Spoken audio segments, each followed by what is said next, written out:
প্রচণ্ড এই গরমের সময় টমেটো দিয়ে এই টক তৈরির বিকল্প আমার মতে কিছুই হতে পারে না। আমি প্রায় প্রতিদিনই তৈরি করছি। ছোট বড় সবাই খুবই পছন্দ করছে, খেতেও সত্যি অনেক বেশি ভালো লাগে।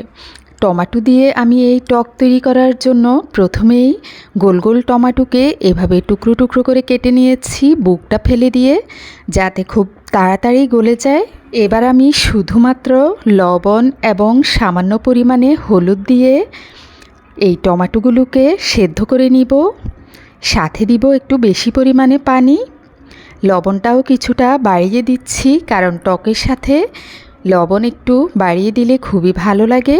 10 মিনিটের মতো সেদ্ধ করে নিয়ে এরপর আমি ডাল ঘুটনি দিয়ে ঘুটে নিব। তো এভাবে ভালো মতো ঘুটে নেওয়ার পর টমেটোর চামড়া ছাড়া আর কিছুই থাকবে না।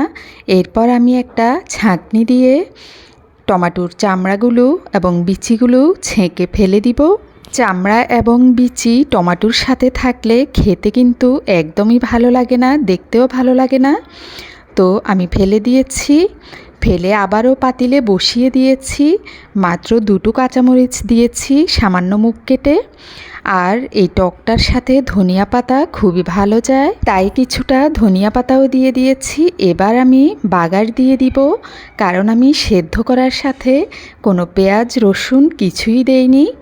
সাথে 2টো শুকনো মরিচও দিয়ে দিয়েছি ডাঁটিসহ। যেহেতু আমি কোনো পেঁয়াজ রসুন আগে ইউজ করিনি, তাই একটু বেশি পরিমাণেই দিয়ে দিয়েছি। আর শুকনো মরিচের ডাঁটিটা রেখে দিয়েছি, যাতে এতে টকটা ঢুকে ফুলে না যায়। তো টকের সাথে এই শুকনো মরিচটাও মেখে মেখে খেতে অনেক ভালো লাগবে।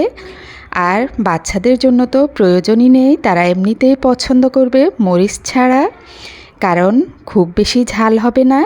কাঁচামরিচগুলোও গোটা গোটাই আছে। দেখতেই পাচ্ছেন কতটা লোভনীয় হয়েছে। দেখতেই শুধু সুন্দর নয়, এটা খেতে কিন্তু অনেক বেশি মজার।